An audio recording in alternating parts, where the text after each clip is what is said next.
All right, let's talk about Valentine's Day in Japan. Because, trust me, it's a day of romance, but it's probably not what you're picturing. We're going to dive deep into this fascinating chocolate code and see just how complex it all gets. Okay, so right away, the biggest difference, the one that changes everything, the script is completely flipped. In Japan, February 14th is the day women give gifts, not men. And that gift is almost always one thing: chocolate. This one little twist creates a whole new world of social rules. So you're probably wondering, how did this even happen? Has it always been like this? Nope, not at all. This whole tradition is actually pretty new, and it all started with some really smart marketing.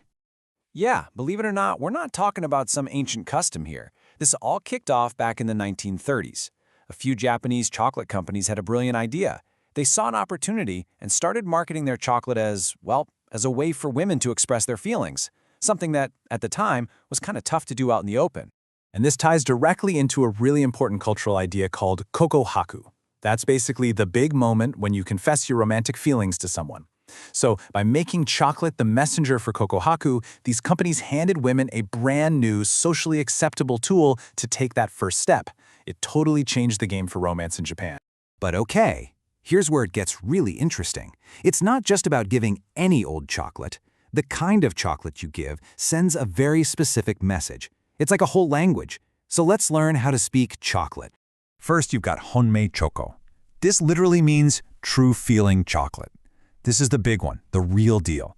You give this to your boyfriend, your husband, the person you're actually in love with. And if you really want to show you mean it, you make it yourself. That homemade touch means everything. Then, on the complete opposite end of the spectrum, there's giri choco, or obligation chocolate. And believe me, this has zero to do with romance. This is the stuff you give to your male coworkers, your boss, even friends, just as a social courtesy. Think of it like a handshake in chocolate form. It's about keeping things smooth, not confessing your love. Okay, so on February 14th, women give chocolate, men get it. Simple, right? Story over? No way! It's not even close to being over. Because the plot thickens exactly 1 month later, on a day that has just as much, if not more, social pressure packed into it, and it's called White Day. Yep, March 14th is White Day. And guess what? This was another brilliant marketing move. Back in the 80s, the candy industry basically created a formal reply day. This is when the men have to return the favor. And let me tell you, this reply is a high-stakes game. If a guy gives nothing back, ouch, that's a cold-hearted rejection. If he gives a gift to the same value, that's basically a polite way of saying, let's just be friends. To show the feeling is mutual, he's expected to give a gift worth 2, even 3 times the value of what he got. I mean, no pressure or anything, right? So you can probably guess, this whole complex system of giving and giving back, it can get pretty stressful. And lately, a lot of people are starting to push back. And this really sums it up perfectly. This idea of forced giving has become a huge source of stress, especially for women. And they're starting to ask, why are we even doing this? The main problem? It's that giri choco, the obligation chocolate. Think about it. It can cost a ton of money to buy chocolate for every guy in the office. And then you have all that anxiety about forgetting someone or offending your boss. It stops being a nice gesture and just becomes a stressful, expensive chore. And this pushback has actually worked. We're seeing a really big cultural shift now. A lot of companies in Japan have straight up banned giving giri choco in the workplace, just to take that pressure off everyone. So, as this obligation chocolate starts to fade, what's filling the void? Well, the holiday isn't going away, it's just changing. It feels like women are taking it back and writing their own rules. One of the coolest new trends is Tomo Choco, that's French chocolate. This is where women give amazing, sometimes really fancy chocolates to their female friends. It's all about celebrating their friendship and making the day their own. And then you have what might be the best one of all, Jibun Choco, me chocolate.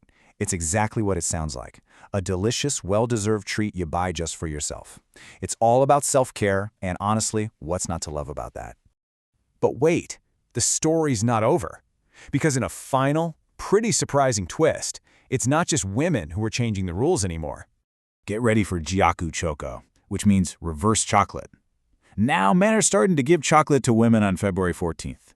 They're flipping the whole script again. It's like they're skipping the whole complicated White Day calculation and just deciding to be direct from the start. So let's just step back and look at this. The tradition started as this very rigid system, right? Women give chocolate for love or for obligation on Feb 14th, and then men have to reply a month later with a pricier gift. But now, that whole obligation part is fading. It's becoming all about self-care, celebrating friends, and even guys getting in on the action on Valentine's Day itself. It really leaves you with a big question, doesn't it? The story of Japan's Valentine's Day shows us that culture isn't some fixed thing.